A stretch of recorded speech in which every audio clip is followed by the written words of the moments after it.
Hello, I was here 80 years ago. I lived here till I was 2 years old. This is the elevator that when I was in my mother's arms, and now I'm 81 years old, it's the same elevator. They didn't do anything to it. They changed the buttons on here because the buttons were loose. And I put my finger in here in my mother's arms and loosened the button, and I got such a bad shock, I still got the marking on my finger. It's not here much here now, but it's close to 80 years old, the mark, so it's kind of like disappeared. My grandmother got stuck in this elevator and she screamed like crazy. And I never forgot her screaming. Moved there because they supplied us with an electric refrigerator. Most houses had ice boxes. 2762 Barnes Avenue. I lived here till I was about 10.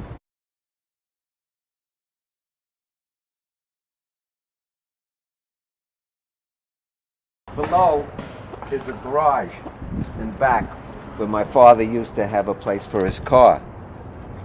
Well, I never liked the food my mother gave me, so in the kitchen, when she walked out of the kitchen, in the mornings when she'd give me hot cereal, I'd throw the cereal out the window. I threw the cereal out the window in the middle of winter, and it landed on the neighbor's brand new Nash, which froze. The cereal froze on the car, and he came upstairs and he wanted to kill me.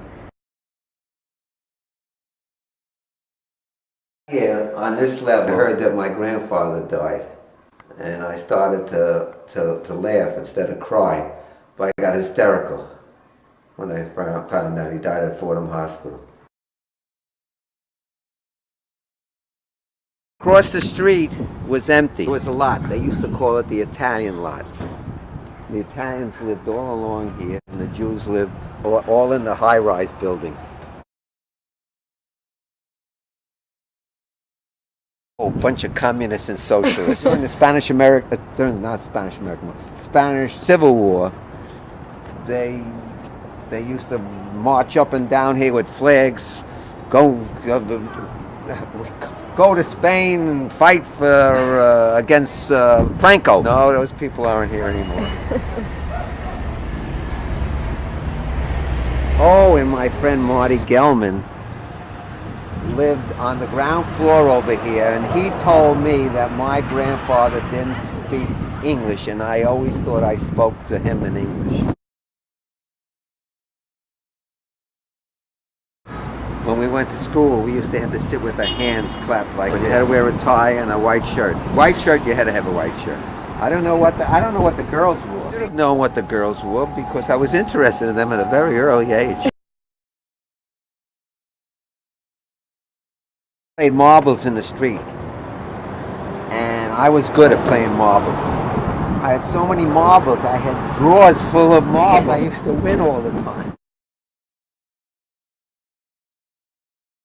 Oh yeah, you got everybody's marbles. Jambolis and puries and all kinds of marbles. You know, you make a circle in the dirt like this. They put marbles in the... No, I can't remember how the heck they do it. I forgot. All I know is I was a 9-year-old marble king. I was the marble king of the neighborhood. When we went to Indonesia, of course many years later, we went into this native town, and the kids were doing something with the marbles, but they never knew how to play marbles the way I played marbles. Mm-hmm. So I got down on the floor with them, and I showed them to put the marbles here and how to shoot the marbles over here. And they loved it. They loved it. I went to this shul 4 days a week, maybe even 5 days a week. A terrible rabbi. If you didn't have the right answers, he used to have a ruler, and he used to hit you over the hands with a ruler. and I never had the right hand, so my hands were bloodied. I used to come home and say, what am I doing in this place? You got to go to shul, my mother said. You just got to go to shul. So my friend Marty, who lives over there, who said that my grandfather didn't speak English, he saw the blood on my hands and he refused to go. He never got bar mitzvah till he was close to 80 years old. Always blamed me for not getting bar mitzvah.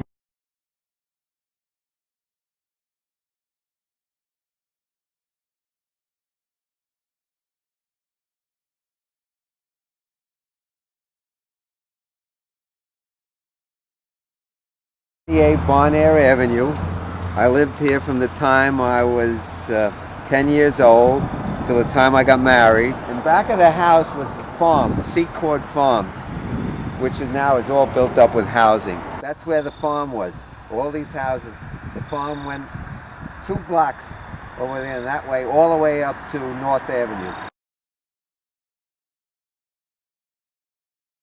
Showers, the stall showers. The house was built in 1927 and it had stall showers.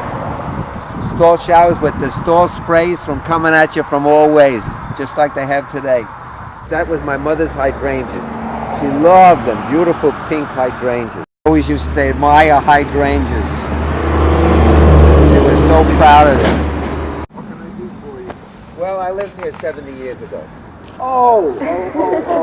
Hi, my name is Vernon. It must be Fixell. Yeah, how did you know that? Somebody who lived here, lived down the block here, mentioned, who had grown up in the area, said, oh yeah, that's the Fixell's house. And I remembered that.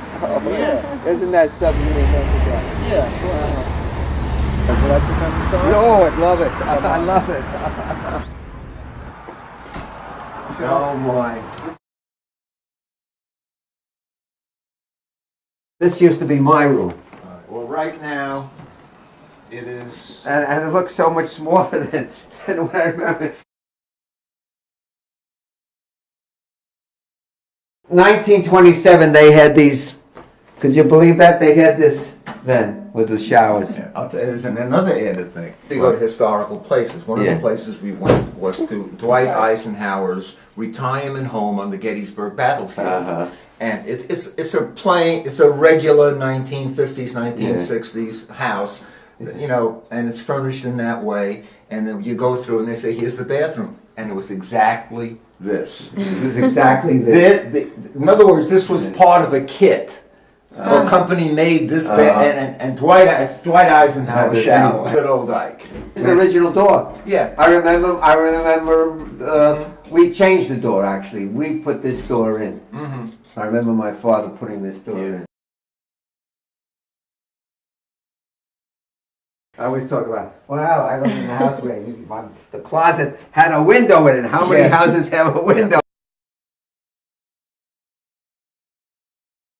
Sitting in the porch over there, the family was, when Pearl Harbor started, when it came over about Pearl Harbor. Wow. I remember. I was in the latter part of the war. I went to Fort Dix, and I went to Fort Bragg, and then they shipped me overseas, and we landed in the Japanese naval base. The war was over. I spent my time playing tennis over there. Better than going to war.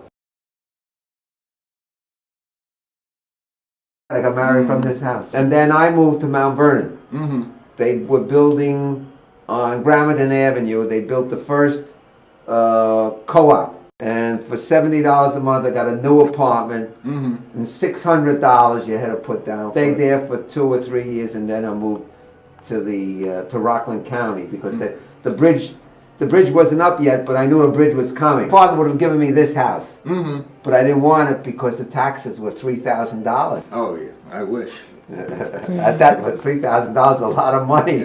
I'm glad you let me comment. Oh, it's our pleasure. It's our pleasure.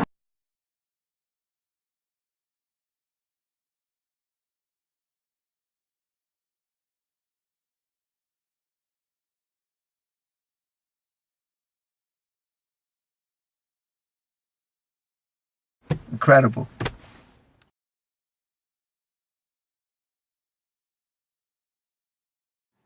Ugh.